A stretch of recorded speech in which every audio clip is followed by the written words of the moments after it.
Hey, what's up, DLLS Mavs Nation? It's your man, Kevin Gray, alongside Mavericks analyst Bobby Carella, Mavericks beat writer Tim Cato. We are DLLS Mavs, your favorite guys covering your favorite team every single day at Kevin Gray Sports, at Tim_Cato, at Bobby Carella. If you want to get at us on X, really appreciate you joining us here on the program today. What have we learned about the Luka and Kyrie-less Mavericks, who have stepped up the most in their absence, plus a little bit later on, a little Mavericks buy or sell when it comes to some of the Mavericks role players. And we are just 27 days away from the trade deadline. Who is this year's PJ Washington potentially for your Mavericks? Make sure you like, comment, and subscribe to DLLS Sports while you are here, as well. Do the same for our podcast, wherever you get your podcast for free. As gentlemen, the Dallas Mavericks last night won their second straight game, getting the 117-111 win over the Portland Trail Blazers, using a 16-0 run over 4 minutes to be able to overcome what was a 10-point deficit. And the Mavericks have a couple of days off before they welcome in the Denver Nuggets for a Sunday afternoon showdown with Nikola Jokic and Denver. Gentlemen, how are we doing on this fantastic but cold Friday here on DLLS Sports? Are we the problem that we just chose to do the show remotely, and it's like everything's shut down, and it's like we probably would have been fine. Roads look okay to me. Well, as the person with the shortest commute to our office, I would say I'd be happy in the studio. But KG is the person with the longest commute to the office. I don't want to volunteer you for any of that stuff. So maybe Tim and I, if you want, Tim, we can go hang out at the office after this. Okay, yeah, that sounds fun. I mean, who doesn't love hanging out in their office? Yeah, we can just go have the best time at work. We should invite our diehards. We could. Honestly, not a bad idea. That's not a bad idea, actually. Maybe they can help me with my construction project that I keep volunteering Tanner to help me finish.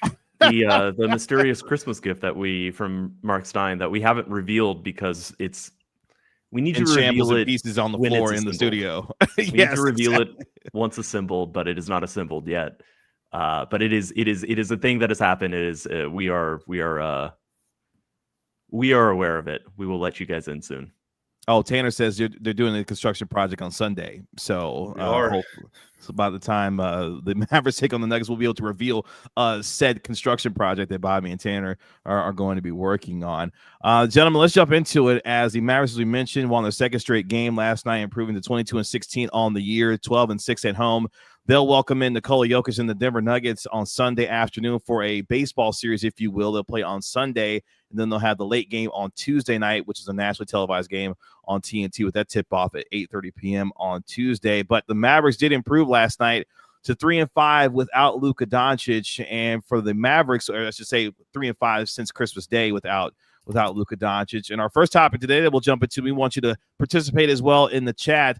What have we learned about the Luka and Kyrie-less Mavs as they continue to go through this stretch without both of their superstars, but showing signs of life with wins over the Lakers and over the Portland Trail Blazers last night? Tim, what have we learned so far about this team without their two stars? I think we've learned that they're a competent team that does not need to make an emergency move for some, scoring reinforcements. This is not a team that, right now, as much as we know about Kyrie and his back injury, it's still going to plan, that it's still kind of in that 1 to 2 weeks reevaluation, hopefully get back on the court after that. There's no indication publicly that this is going to be something as of now that is going to reoccur or come back or affect them the rest of the season. Obviously, when it's a back, you've got to be so cautious about it. But only the same news, which is good news on that front. And I would argue that, Luka, he's off Everyone was very panicked when they saw him on the little scooter, which was just part of his rehab.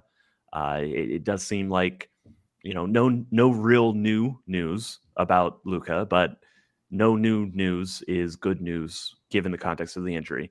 And so now that we've seen this team go and win a couple games, without Luka and Kyrie, and knowing that, they're going to have some tough games on the schedule coming up, but there's some winnable games too, and against teams that are, no better, if not worse, than the two teams they just beat. I think that this team is going to survive the stretch. I think that's pretty clear, and that we can put to rest any idea, any concept that there is panic to be had. So I think that's a good place to be. I think there's after they lost to Memphis, I would say our post Grizzlies post game show was bleak. It felt kind of like a reality check for everybody. Like, yeah, this is going to be as bad as we're saying, if not worse. Since then, though, they won their last two games, and it's not like either of them was a super comfortable win for the first, half. Like the Mavs trailed against the Lakers. They trailed all night against the Blazers. But it seems like there's this sort of, no quit kind of attitude that this team has. Like, maybe they don't believe that it's all over. Maybe they believe that they should win or that they can win a lot of games without both Luka and Kyrie. Now, I don't want to psychoanalyze people that I don't really know, but if that is the case, then kudos obviously to the players for believing that. Quentin Grimes talked about after that Lakers game, having needing to take a different sort of mental approach whenever they go into a game, knowing that they're going to play without Luka and Kyrie. But then also part of that is to Nico for going out and getting a bunch of dogs that are really confident. Najee Marshall, really confident guy. PJ Washington, very confident guy. I'm crossing my arms. He didn't do it up here, but I have to do it up here to show it above the cowboy hat. Jaden Hardy, Spencer Dinwiddie, they're not hurting for confidence. Dereck Lively's got some swagger. Jaden, on down the roster. And then also, how about the Jason Kidd? I think fans put too much of an emphasis on a coach's requirement to motivate players. There's plenty of reasons to feel motivated when you're playing basketball.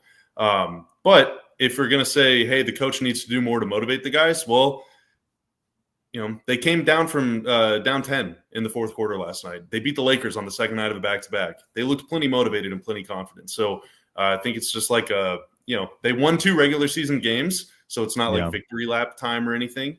But it's been 2 pretty resounding wins. It's awesome. I think they believe they should be winning these games.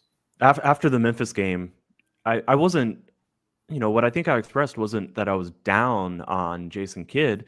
It's that I did want him to show at some point during the stretch that he could get a little bit more out of this team, because I thought this team could win. And I thought the Lakers was the best example of that. This team, I think, just went out with the talent that they have. Certainly there's an emphasis on transition and getting, quick baskets. But that's also something Portland is just, they concede the second most transition opportunities in the league. So, how much of that was coaching versus how much of that was opponent versus how much of that was just players being good players. But the Lakers game plan, I thought, really stood out to me in the way that they just ruthlessly attacked mismatches every single time down the court. And that's what I was kind of saying after the Memphis game, because I thought the Memphis game was there to be had. They had an early lead in that game. It's funny how things have kind of flipped around. The games where they lead early and they look good early have not been the games they've won. The games where they've kind of trailed for long stretches have been the games that they kind of figure it out. So don't get early leads, I guess, is the lesson here. But yeah, that was my takeaway. Play bad, and it'll all work out later. Right, and figure it out later. Right. Do not come out playing your best basketball. Save that for later, and maybe it'll all work out. But I think that this team is, again, I feel like the nature of the show, sometimes we do kind of repeat ourselves. But if this team is good enough to be a championship contender, and over again, I think that we have come to the conclusion that they are, or something very close to that. We'll talk about potential upgrades, maybe what they're missing later in the show.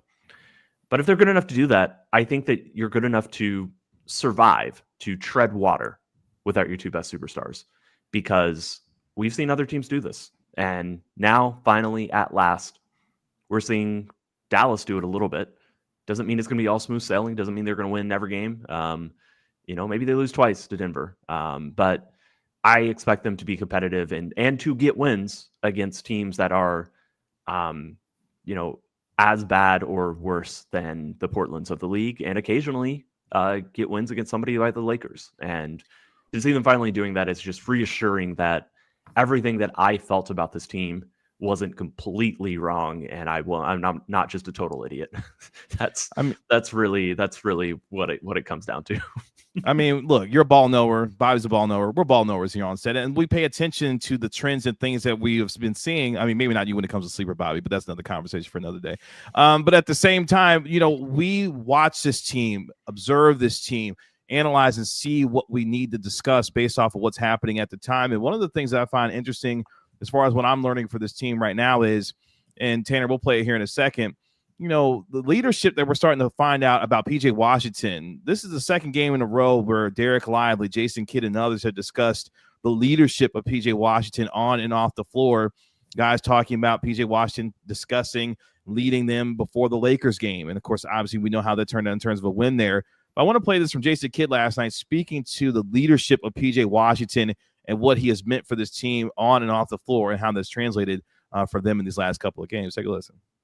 It's huge. He's our leader. And so guys look for, to him to help, and he's not afraid to say something. And so when you're hearing something positive, things aren't going well, that tends to help, that you have a teammate that is out there that believes that things will turn and just stay the course. And so he's been huge in that department for us all season, but he's been really big, with our two quarterbacks out. And I think that's huge for a guy. We've talked about how indispensable, Bobby, that the player is himself on the floor in terms of his skill set. But now we're starting to learn a little bit more in terms of him being more of a vocal leader as well, which is big without Luka, Doncic, Kyrie, Irving.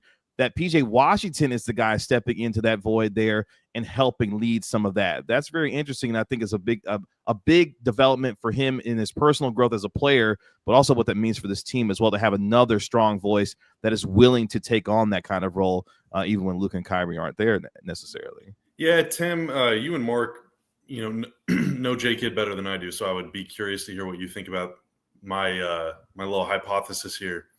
But J Kidd is a very calculated fellow.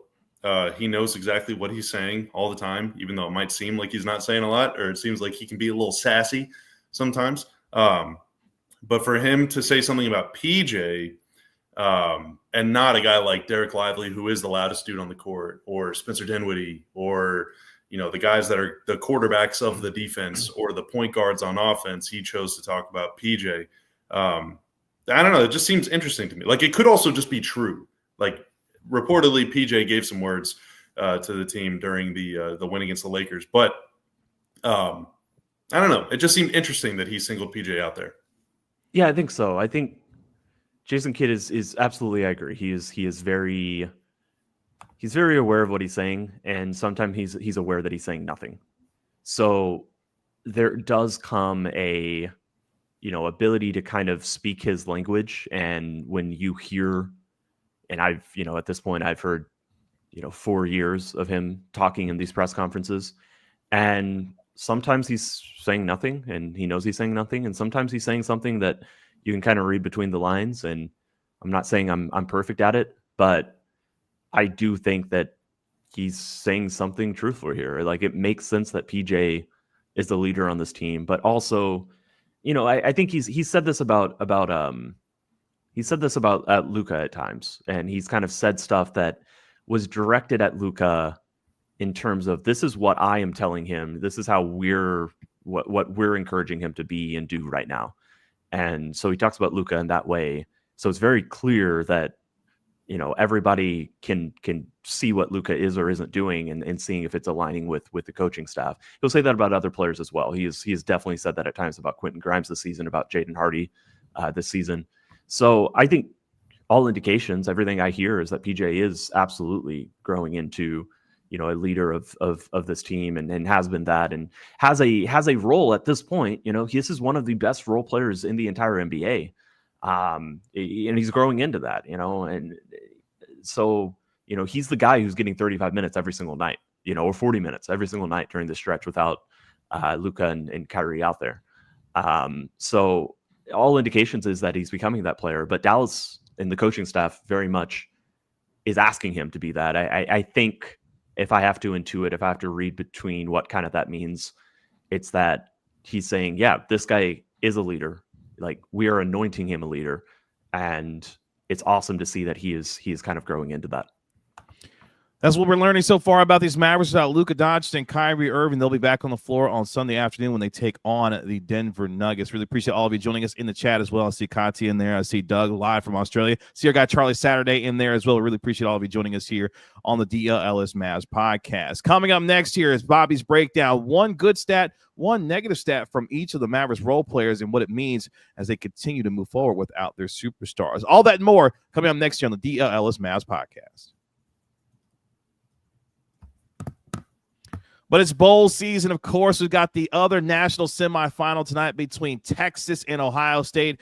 The winner will meet Notre Dame in the national championship game on January the 20th. After that's over with, you got to check out the East-West Shrine Bowl, America's oldest college football all-star game, being held right here in the heart of Texas on January 30th at AT&T Stadium, the 100th edition of the East-West Shrine Bowl. Since 1925, the game has benefited Shriners Children's and its mission to provide innovative pediatric specialty care to improve and transform the lives of children. You can see some of the nation's top college football players play in its head-to-head competition ahead of the NFL draft coming up in April. The East-West Shrine Bowl has served as a starting point for many noteworthy careers, including 80 members of the Pro Football Hall of Fame and more than 200 members of the College Football Hall of Fame as well. So tickets start at just $20. Visit shrinebowl.com to buy your tickets today. Again, shrinebowl.com. Tickets start at just $20 to buy your tickets for the East-West Shrine Bowl 2025 at AT&T Stadium on January 30th.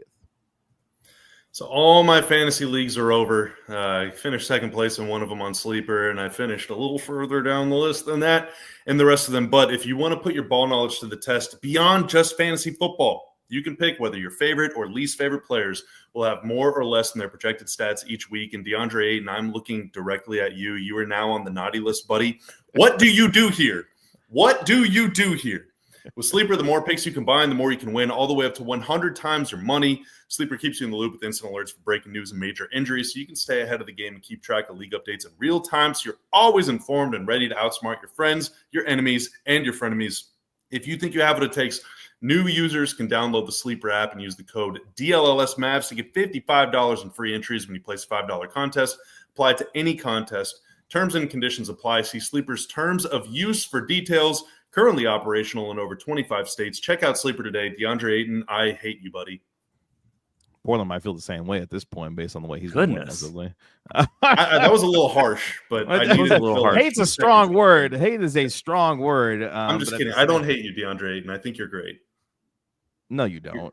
I think you're doing your best. Your best just is not. There we go. That's a little more honest. I think he's doing his best. You were. Sure. I feel like you are ambivalent towards him, and right now you're just all the vitriol is going toward DeAndre. Yeah, there were a lot of Mavs that underperformed on my home run swing last night too. So it's okay. I'm just singling out the guy that's not on the team. But the good guys won. That's the most important part when it comes to these Dallas Mavericks, which they did last night. And the role players, as we were discussing today, have obviously stepped up in the absence of Luka Doncic and Kyrie Irving. It's time to get Bobby's breakdown. One positive stat, one negative stat, if you will, for the Mavericks rotation players that have kind of defined some of this early portion and period without their two superstars and what that could mean, Bobby, going forward as this team continues to try to stay and tread above water until their guys get back.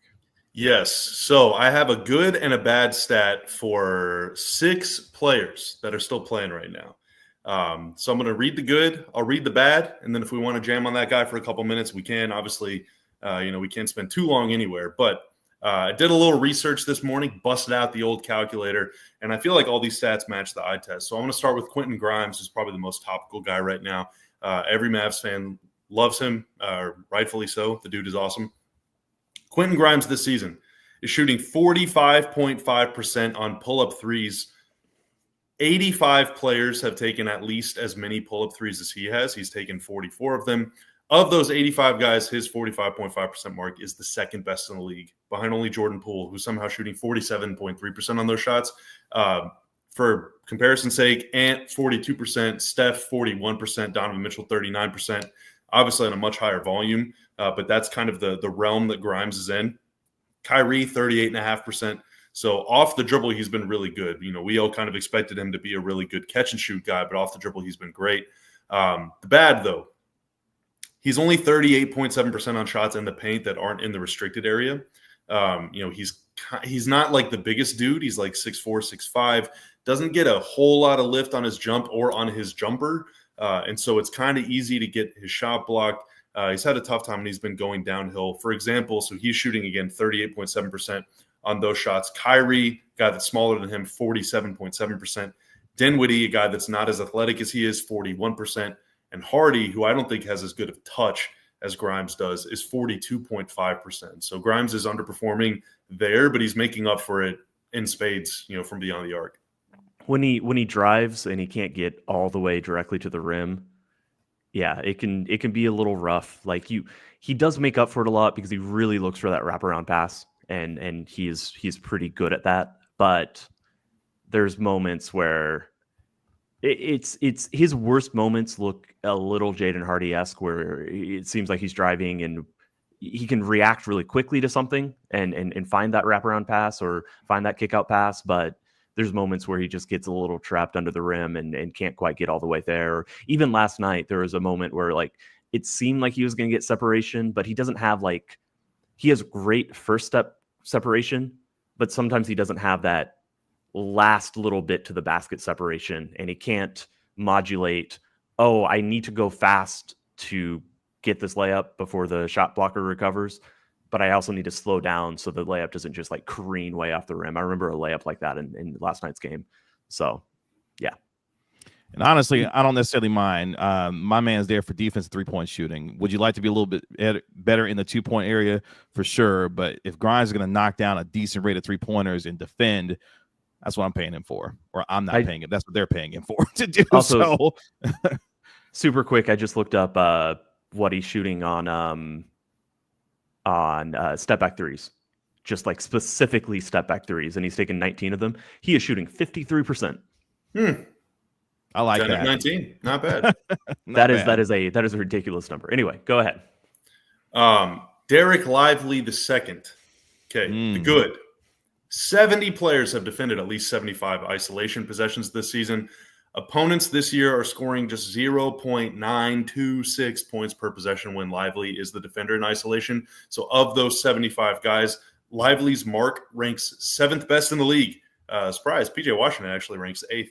But if you raise that threshold to guys that have defended at least 100 possessions, I believe there's only like 20 or 25 of those guys, maybe even fewer. The only player with the better points per possession allowed is Anthony Davis. So Lively is killing it. And a lot of guys typically that defend a lot of isolation possessions are bad isolation defenders, but Lively's great. Teams want to attack him because he's big, bring him out to the perimeter, get him away from the rim so he can't block the shot. But he's holding his own. He's been really, really good there. The bad, though, and I looked long and hard for the bad, gentlemen. I spent like 10 minutes trying to find a bad Dereck Lively stat, but like the foul rate is the same when he's on the floor versus when he's off. Foul trouble hasn't been an issue for him in a while. The biggest negative for Dereck Lively this season, 0 3-point attempts. It's pathetic. It's ridiculous. Do better. Jason Kidd did say last night we might be on the verge of seeing a Dereck Lively 3-point attempt here soon. So maybe, Bobby, your stat may be answered coming up. I don't know if he said we're on the verge of seeing it. He said that it is eventually a plan for him. Right. I'm sorry. I have to be specific here. The but journalist in you coming out. Yes. Something to hold on to. Yes. He said that their plan is for him to take threes at some point. Yeah. But they also said like his plan, their plan is that he's able to be in those high post hub situations and attack out of there. You know, not just like right now when he's a hub player, he does not dribble. Or if he dribbles, it is one dribble to make the handoff. That is clearly what they're coaching him to do right now. Eventually, they want him to be a very dynamic player in those situations, both off the dribble and with the potential to potentially shoot threes. I would say if I'm the coaching staff, and I'm not the coaching staff, I would say Dereck Lively, once you shoot 70% from the free throw line, you have that is when you get permission to take a 3 or 2. That is when we're going to run a play for you to shoot a 3. That way it's like positive rewards. Like go, and he's up to 63%, which is way better than his 51% last season. So he's in the vicinity, but that's how I would treat it if I'm if I were the Dallas coaching staff. Next guy, Jaden Hardy. He's up to 39.6% from 3 this season. How about that? Since December 1st, he's 54% from 3. In his last 7 games, he's 55.5% from 3. And his volume has gone up, as the season's gone on. Obviously, without Luka and Kyrie, he's taken a ton of them. And so, last year he took kind of a big step back with efficiency from beyond the arc. But this year he's right back to where he was as a rookie. The bad, and it gets ugly. The Mavs' turnover percentage, whenever he's on the floor, is 2 percentage points higher than when he's off the floor, which means they turn it over an extra 1 time every 50 trips up the floor. And you can really feel that. Like the eye test matches that for sure. He has got to take better care of the ball. I know that he's trying to be aggressive. He's trying to get to the rim, trying to make something happen, but he turns it over on more than 10% of his drives, which is an unholy number. And that's not coming off passes. That's getting ripped, getting stripped, getting the ball poked away, just kind of being out of control. So, Jaden, I need you to harness that. Harness it. Learn to change speeds. Learn to go fast to slow, slow to fast. Get your defender off balance. If he can do that, he's got the shot. He's got the shot creation. He's got the confidence. That's, I think, the missing piece for him right now. I think that's always been kind of the conversation around him, is just playing with a little more control, slowing the game down. And obviously for him, he's got some talent there. If he can slow the game down for him and be a little bit better of a playmaker, which he's worked on in the past, that could just add another dimension and element to his game for sure. I had zoned out for 2 seconds. And when you're talking about turning the ball over on drives, I was like, wait, are you talking about PJ Washington? Oh, no, I got something else for him. Okay, let's He's up next. PJ, how about 41.2% on catch and shoot threes right now? How about that? His career high by a long way. Last year, 33%. Year before, 34. Year before, 36. Year before, 40, but that was the fake year. And then year before, 38. And that includes his first 11 games of the season this year when he was just 24% from 3. Remember whenever we were like, what the hell happened to PJ Washington? I was concerned. Distant memory. Since then, he's 49% on catch and shoot threes. The bad. This is my number 1 pet peeve with the Dallas Mavericks right now. And you know it. KG, you know it. Tim, you might know it, although we don't watch every game together because you're at the arena. It's not that post-up play. I know he posts up too damn much, man. He posts up way too much. It's the first possession every game. Last night, they turned it over trying to get the ball to him. It never works. When he does get the ball in the post, he's tied for 35th most post-ups in the NBA this season. PJ Washington posts up. He's posted up 38 times. That's just when he's gotten the ball, okay? He is 7th worst in terms of points per chance on post-ups among that group. Do literally anything else. He scores less than 0.9 points per chance. Like, that is really, really, really – that's one of the worst things the Mavs do on offense, and they do it more than once per game. Just don't do it ever. Never do it. Stop doing it. Move on. I've got one more quick negative stat for him. He is shooting 29.4% on corner threes. For some reason, he has been amazing above the break, but that 3-point percentage, even though his first 2 years in the league, he was a 46.1% corner 3-point shooter. That was where a lot of his good percentages came from. So I do think that it is something that's going to come around. I think what he's shown above the arc means that the corner 3-point shooting is going to come. Obviously, we saw it in the Oklahoma City series. I think that he is proving that he is really turning into a good shooter, getting back to where he was early in the season or early in his career. But that's rough from the corners. To give you an idea, his percentage from the corner, his points per chance on corner threes is still higher than that points per chance on post-ups. He's a terrible corner three. Like, that's how bad he is at posting up. Don't do it anymore. Stop it. All right, we only have you what? No, I was just saying stop it. Just stop doing it. Yeah, stop it.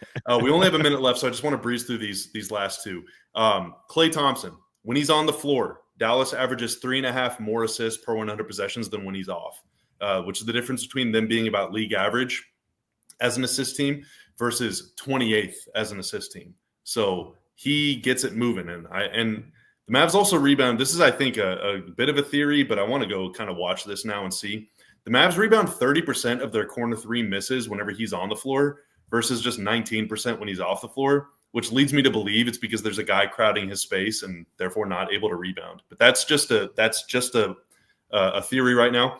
The bad, there have been way too many games this season when he simply just doesn't belong out on the floor in crunch time. The good is that they've kind of recognized that, but the bad is whenever he's on the floor in the fourth quarter, the Mavs' defensive rating is nearly 9 points worse than it is whenever he's off the floor. So when they need stops, Clay cannot be in the game. But again, the good thing is they've recognized that, and also he seems to be bought in. Like, he was going wild on the bench last night as they were pulling off that comeback, and he wasn't out there for most of it. So he seems to be bought in. And again, that's kudos to him and the coaching staff, because the same thing happened last year in Golden State, and that did not go well. Lastly, Najee Marshall, 52% on shots from inside the paint, non-RA. That's all the floaters, non-restricted area, I mean. He's shooting almost the same field goal percentage on drives to the rim this season as Kyrie. So that's kind of the level of finisher that he is. Plus, he punched a guy. The bad, he's back to 30% from three, which is exactly what he shot in 22-23. So I think, last season might have just been an outlier. Another bad thing, opponent's turnover rate is the exact same whenever he's on the floor versus when he's off. I thought he was going to be a much more disruptive, chaotic defender. This year, he really hasn't done much of that. So I'd like to see that go up a little bit more. But, I mean, I can't complain too much about Najee this season. He's just been so good. That is one good stat, one bad stat from each of the Mavericks role players who are starting to find their footing a little bit, having won their last couple of games. We will see how these trends continue without their superstars and what that means for them going forward for the rest of the year. Coming up next year on the DLLS Mavs podcast, a little Mavericks buy or sell, including this one when it comes to Jaden Hardy and the trade deadline. All that and more coming up next year on the DLLS Mavs podcast. Let's talk about Saturday Neon. It was started by two college buddies, and they make officially licensed collegiate logos. LED neon signs, perfect for your home, office, dorm room, fan cave, or bar. It's a lot of rooms. Maybe you have a home, office, dorm room, fan cave, and bar. And so you can get like 5 or 6 of these Saturday neons. They have a new essential collection featuring almost 50 of the biggest schools across the country, only for $75. They got Texas A&M, Texas Tech, Oklahoma State. Need them to get some North Texas up in this. But unlike traditional neon, these LED signs won't break or shatter. They still give you that classic uniform glow, though, that you know and love. And they last up to 100,000 hours, so you'll be enjoying your sign for years to come. They're also super easy to install with provided hardware. So head over to SaturdayNeon.com and use code DLLS for 10% off your favorite sign. Let's talk about roads that are rugged. Rugged Road is dedicated to creating innovative and durable outdoor gear for adventurers who demand the best. Their products are designed with the highest quality materials and craftsmanship, ensuring they perform in the toughest conditions like ice outside. Whether you're on land or water, Rugged Road gear is built to accompany you on every adventure. One of the most unique features of Rugged Road coolers is their ability to always float upright. You never lose a drink if you're going down the whatever the river is in San Marcos that I've never done. Is that the Brazos River? You'll never lose a drink down there. Unlike other heavy-duty coolers, Rugged Road coolers are incredibly light, making them easy to transport on any trip as well. You're going to a lake day, floating down the river, just hanging out with your pals in the field. You can do all that without compromising on performance. So gear up for your next adventure with Rugged Road coolers. Reliable, durable, and built to be used, Rugged Road is your ultimate outdoor companion. Head to ruggedroadoutdoors.com and use code DLLS for 10% off. It's time for a little Mavericks buy or sell here on the DLLS Mavs podcast. Really appreciate all of you joining us here on the show. Let's jump into it as we go through some Mavericks buy or sell. You guys ready to play? Yes. All right. Let's you can play along in the chat as well. Let's start with Quentin Grimes, who's been playing extremely well as of late for your Dallas Mavericks, averaging nearly 18 points per game, over 5 rebounds, and 5 assists per contest in his last 5. Buy or sell, gentlemen. Quentin Grimes is a legitimate NBA Sixth Man of the Year candidate. Buy or sell, Tim Cato? Oh, I'm selling that. Sorry, and I'm as big of it. Like he is damn near my favorite player to watch. I really enjoy watching him play. I think he's an awesome player. And, I've been talking, you guys know I've been talking a lot about how, I thought he should get more creation reps. I think he is showing why. He can help this team in a lot of different ways. But yeah, no, the volume is just not, the slow start, the volume once Luka and Kyrie are back. I do think that, they should keep. I think there's a lot of games he should have the third most shots on the team, but I don't think he is going to emerge as like this team's third scorer. Like there's a little bit of chatter about. I think that's a little bit too much too soon and a little bit too much recency bias.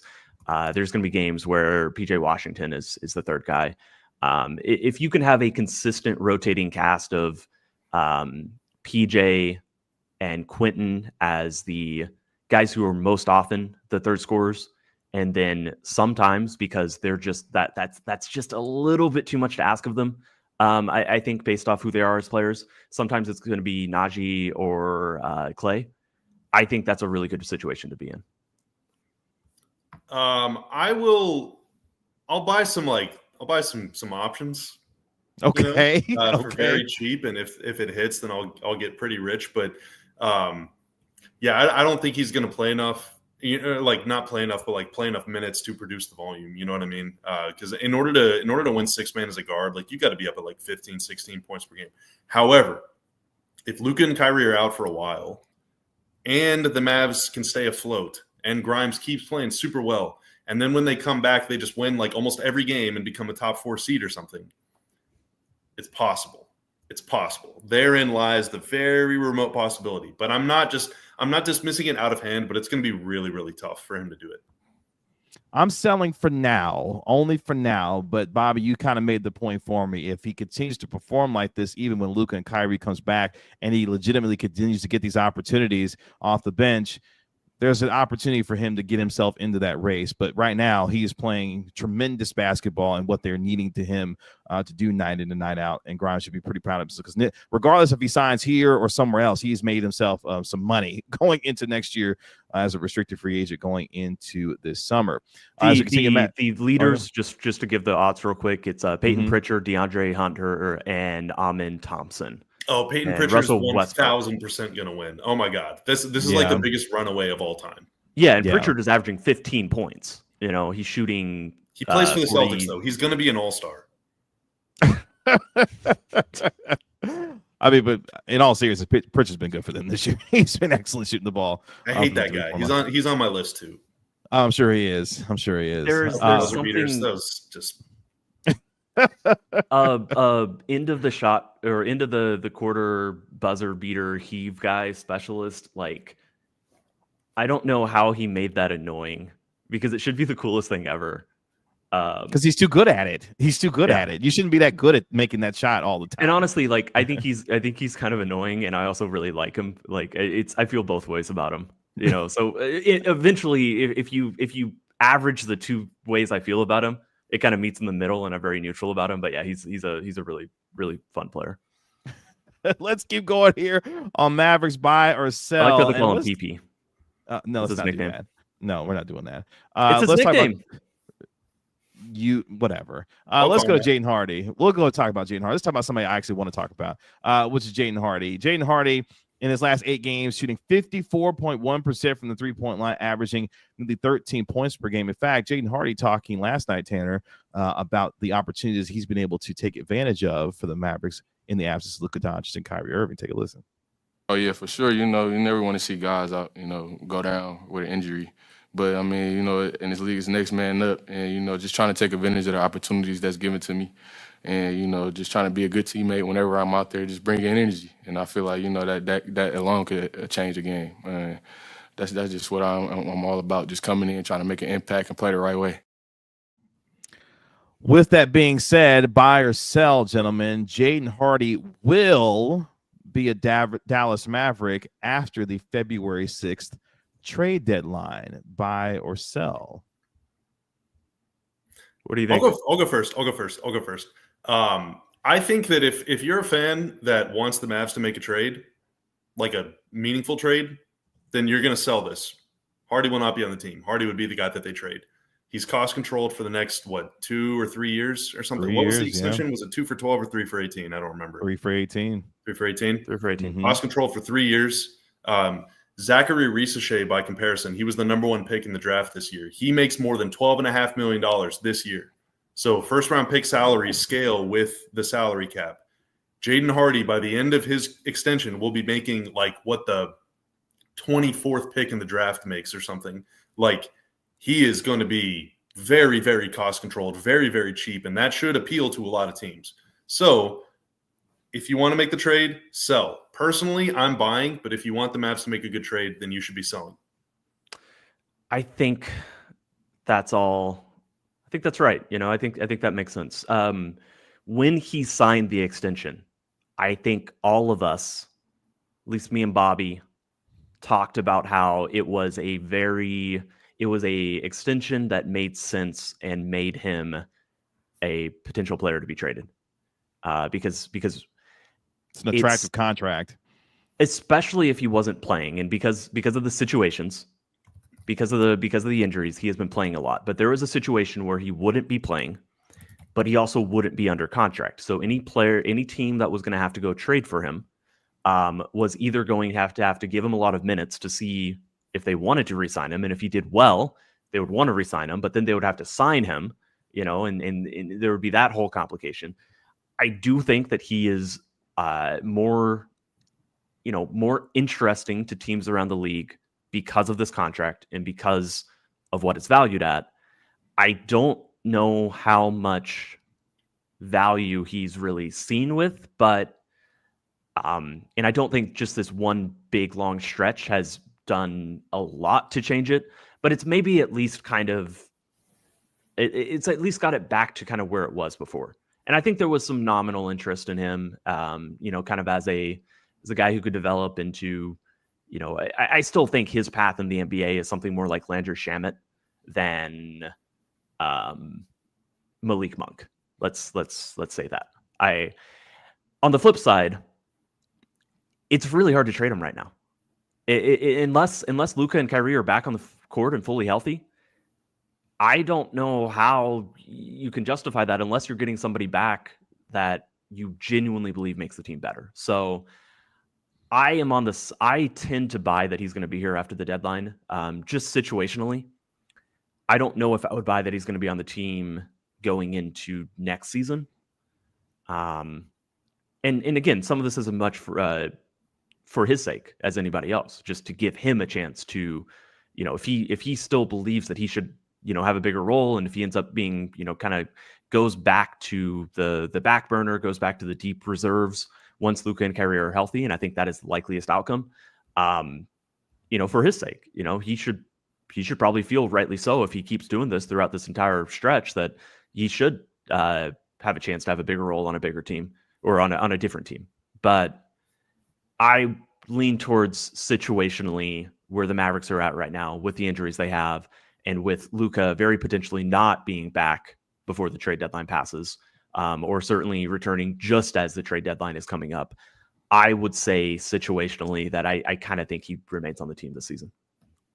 Let's finish up here on our Mavericks buy or sell and turn our attention to the Mavericks starting center, Dereck Lively II, who's been terrific and obviously was last night with the 21.16 rebounds and 3 blocks that he had.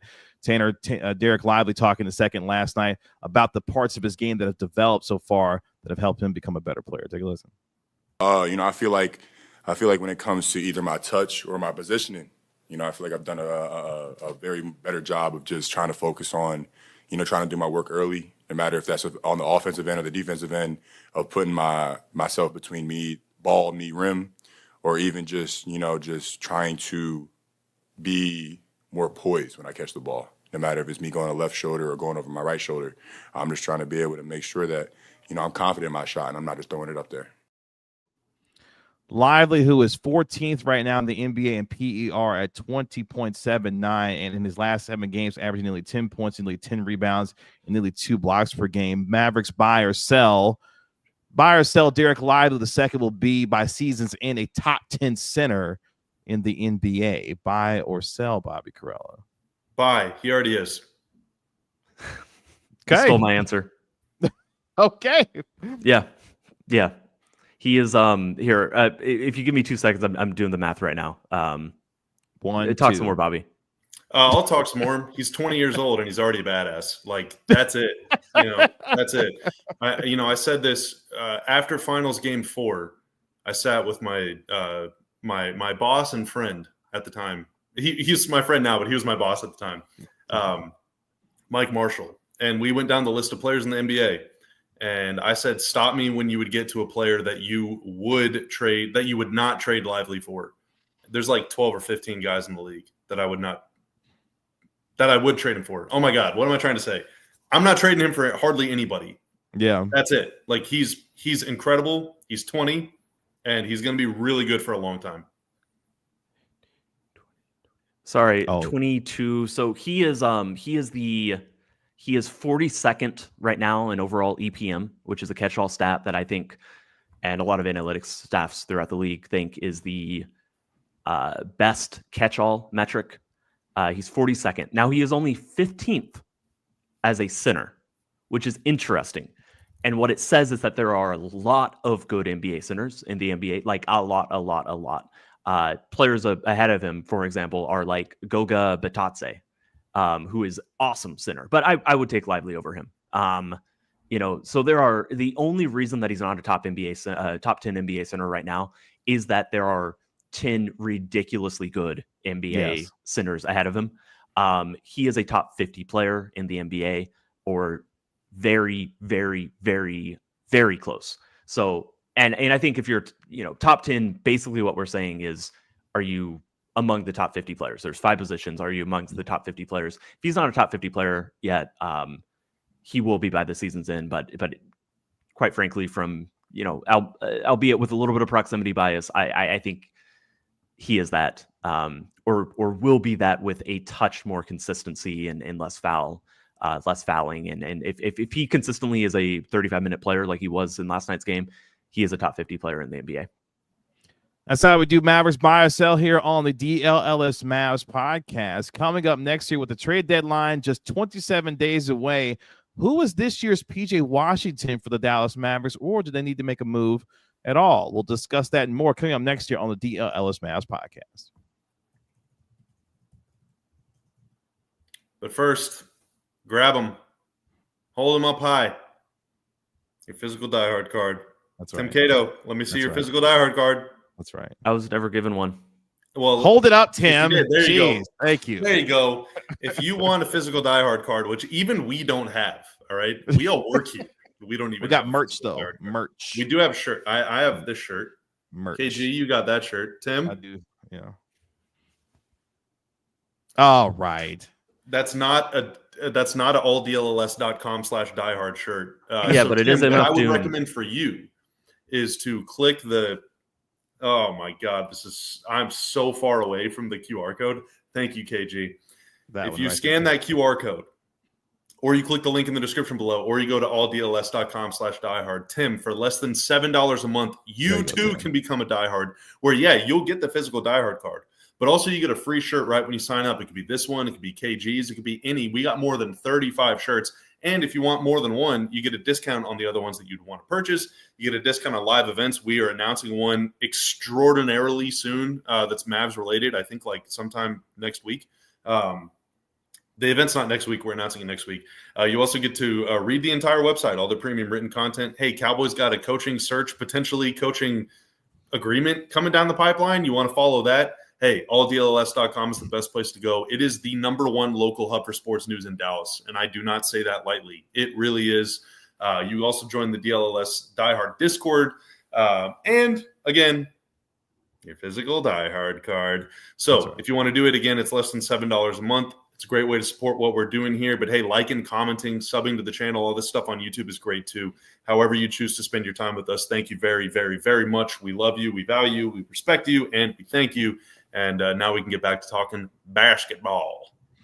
Nearly 13,000 subscribers here with us at DLLS Sports. Make sure you like, comment, and subscribe while you're here. We're going to get there on Sunday. We are during our show. That's just what we do. And we would have an afternoon game. So if need be, We're the milestone show. We are the milestone show, actually. We were live for 10, for 11, and for 12K. And for 12. My That's God, right. we will be live for 13K. We probably will.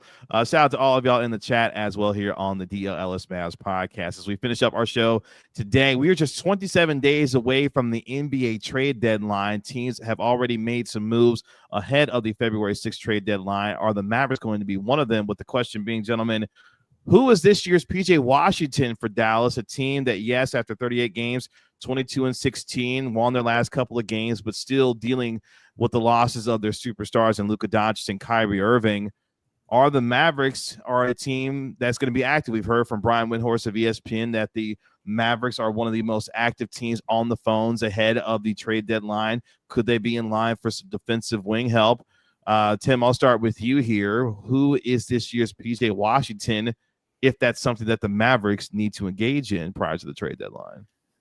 So I think I would put it this way. There's no PJ Washington out there. The question is there a Daniel Gafford out there for Dallas this trade deadline? I think that is much more the way, the right framing, the right way to think about what Dallas should be trying to do, what they're going to be trying to do at this deadline. Nobody is going to come in. Nobody needs to come in to this team and be a starter. I think that there's ways that you can make this team a little bit better, but realistically and pragmatically, you have 5 starters.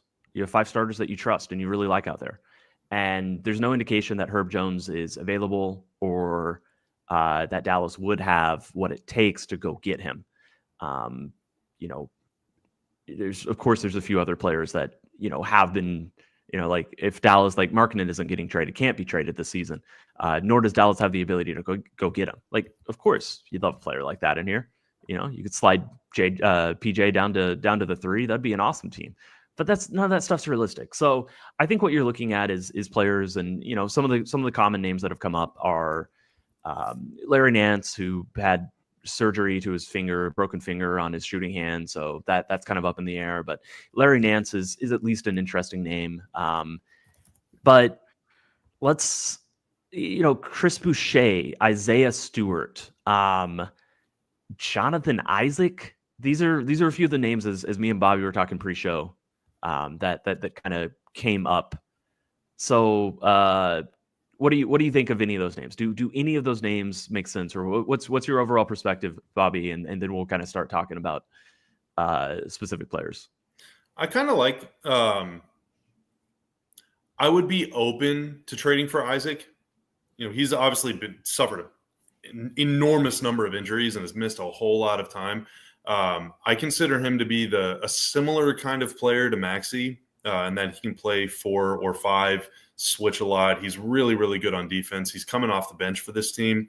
But he's locked into a 4-year, like $70 million contract after this year. Granted, there's a whole lot of non-guarantees and stipulations in that based on number of games played and everything. But I also don't think Orlando would trade him right now. They're having one of their best seasons ever, and their whole team is hurt too, so I don't know why they would. The one guy that I want to add to the mix that I didn't mention. Can I say one thing about Jonathan Isaac? Yeah. I think the one player that you'd have to consider trading if you wanted to go get him, I think you'd have to consider trading Quentin Grimes. I don't think Dallas should be interested in it. I don't think they're interested in that. But that's the one player when you look at Dallas's roster where Quentin Grimes could fit in Orlando, and Jonathan Isaac, what he would provide to Dallas is truly elite defense if he's on the court. And that's something they don't have. But there's not a lot of players where you look around the league and they're going to provide something that you don't have. Well, I do have one. I have one. Okay. And Ardell, no, I would not do that trade. I would not trade Quentin Grimes. I wouldn't do that either. The idea of Jonathan Isaac, much less. Yeah. So here's my one. Okay. So the kind of trades you can make, you can either trade one big salary for 2 smaller ones, like Nico did with KP a couple years ago. You can go try and trade for a star that you can buy low on. The Mavs did that with Kyrie the year after. Last season, the Mavs went and raided bad teams as rosters.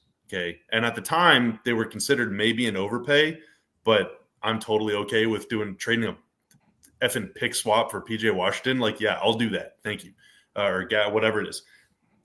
I think there's a guy on a bad team that the Mavs could get and that would play a lot of minutes for Dallas.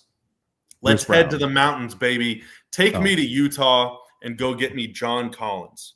Making $26.5 million this year, player option next year for $26.5 million that he will almost – let's just say I would be stunned if he did not opt into that.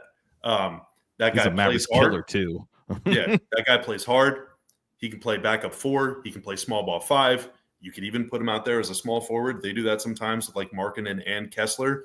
He is PJ-esque on offense, although he's got a little more pop. He's not quite as good as PJ on defense, but he's that kind of guy, a guy that can defend like bigger wings and then big guys, defend up. He's a dog, fights hard, plays hard, confident.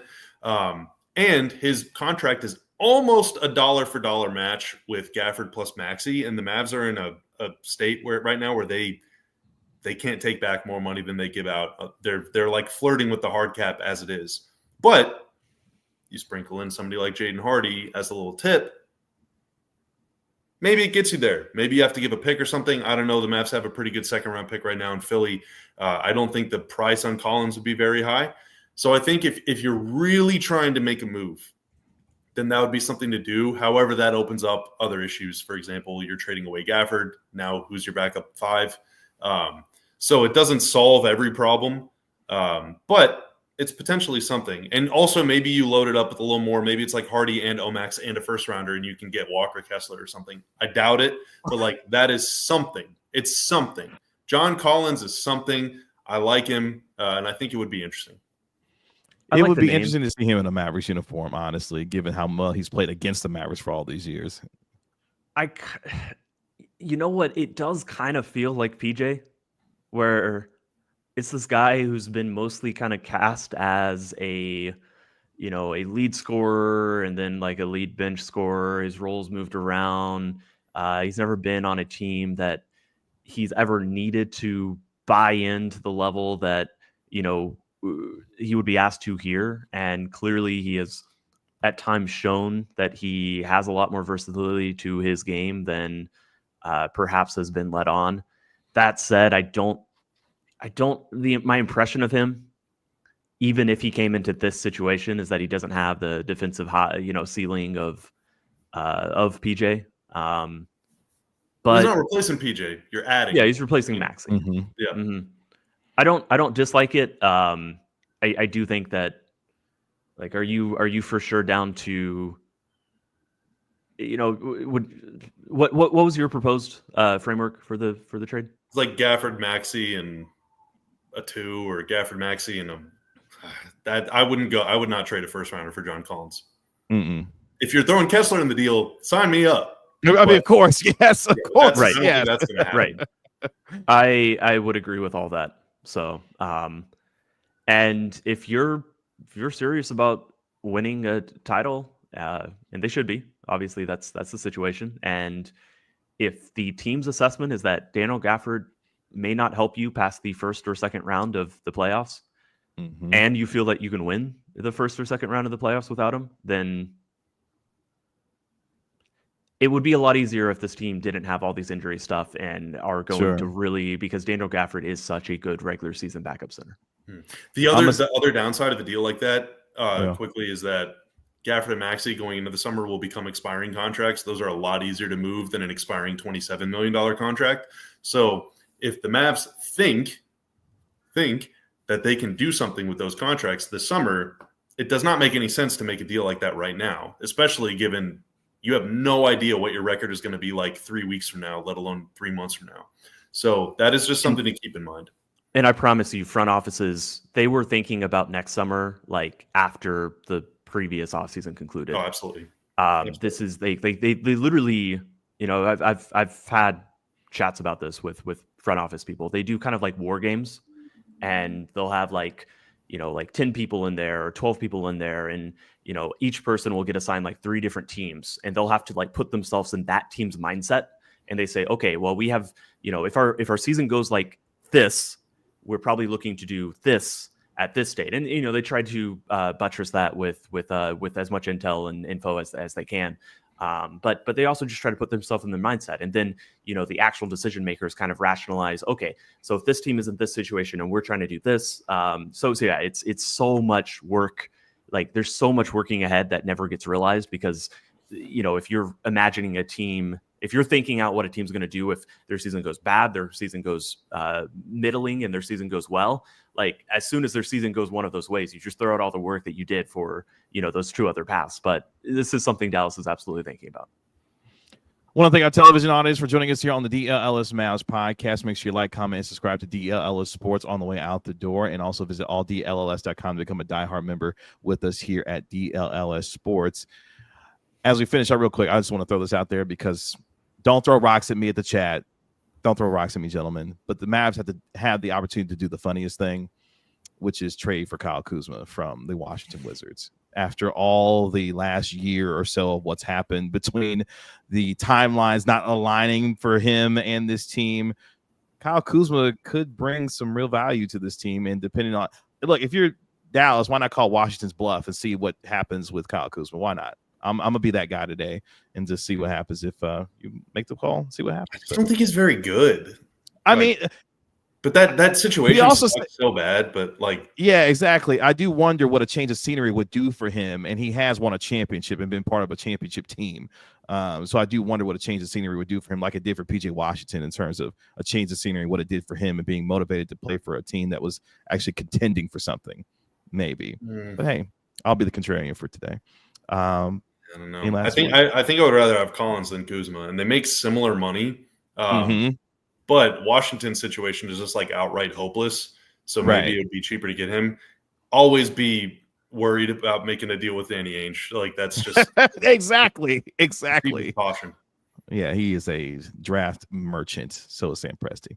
Chat's mentioning Isaiah Stewart. I don't think he's really too much of an upgrade, but can move his feet a little bit, definitely a 4 and very willing to shoot threes, even if they're not going to go in too much more often than Maxey's. Can I something about beef stew? And I love Isaiah Stewart. I think he's awesome. Somebody that's ready to punch somebody.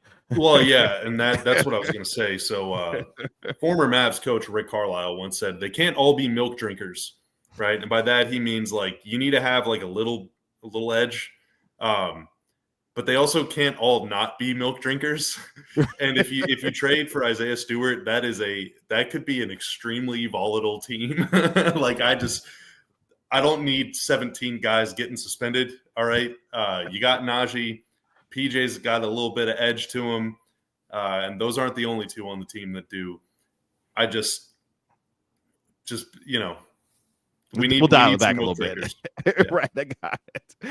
Really appreciate all of you joining us here on the DLLS Mavs podcast. Make sure you like, comment, and subscribe to DLLS Sports on the way out. Also visit alldlls.com to become a diehard member today and download and subscribe to our podcast wherever you get your podcasts for free. We'll be back on Sunday for our Mavericks pregame show. That pregame show will begin at 1:15.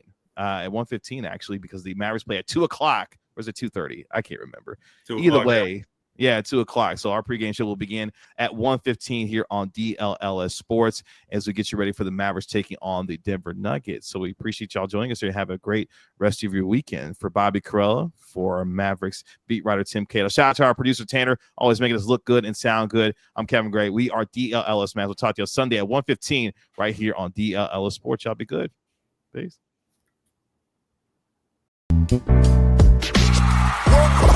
We all silly like the mayor.